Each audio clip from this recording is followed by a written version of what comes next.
ab jullikaay incha allah ak kurus ak parfum ak ndoxum zam-zam kon waa daayira bi ñoo la njëkkale loolu santal ko seere sëb taxawaay ci wàllu liggéey bi sëñ Baye si liggéey doomi Moussa liggéey mbaar ak soxna Njéemi Jaañ jërëjëf kon ñu ciy toftal koo xam ne li ñu wax ci son sëñ Baye si nii moo valable ci moom nag force am mooy kenn mësu koo dégg baatam kenn mësu koo xam ci liggéey kenn mësu koo mën naa ni sax gis sax mën naa ko wax ndax bu dee daayira bu ñëwee ca ginnaaw lay toog ñi gën a efficace ci liggéey bi ci lañ bokk ndax bu dee liggéey sonn la ci ñi ciy njëkk ci la bokk ci ñi fi mujj ci lay bokk te mësu koo ànd ak coow mën naa ne daayira bi ñi ci xam baatam bariwut te liggéey bi ba mu sosoo ba léegi ñu ngi ci liggéey bi mën naa ne mësta manqué ab liggéey ci liggéey bi soxna yi ñoom ñëpp xam nañ ko ci pëstéefam ci du dell ginnaaw mukk ci liggéey bu metti wala liggéey bu yàgg kon mérito na ñu reconnaître loolu xam naa ne dina jafe ci moom waaye faw mu jaayante loolu mbokk taalibe yi ñoo koy sargal di ñaan soxna Khady Gueye mu ñëw fii incha allah ci soxna Ndey Kan mu joxal ñu ko ab neexalam soxna Khady Gueye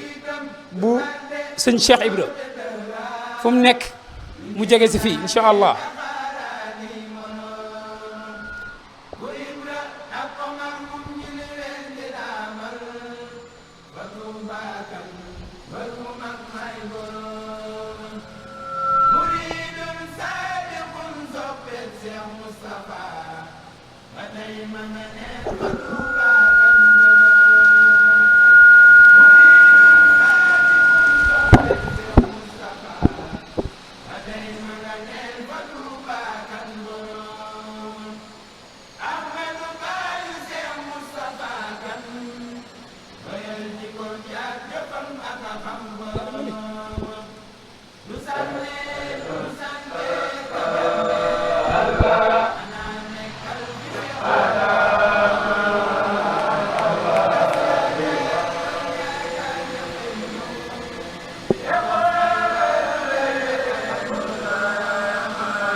kon soxna Khady Gueye moo nekk noonu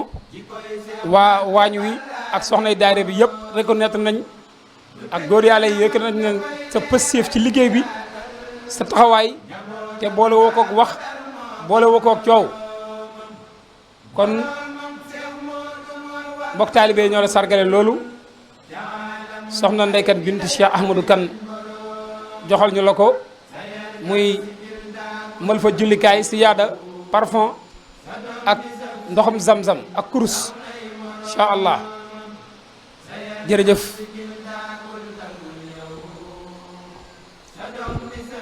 waaw kon ñoo ngi sant ñëpp di gërëm ñëpp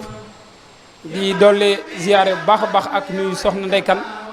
di am mbégte lool ci sa teewaay bi di la jéggulu ci coono yi bu baax a baax a tax ñaan yàlla su borom guddal sa fan te wéral la barke Sëñ Tuubaa barke Cheikh Ahmadou Kan kon ñoo ngi déglu baat di wàcc kàddu yi di dikk ci kon ci wàllu liggéey njàngum xasida mi di ñaan kuréel gi fu ñu toll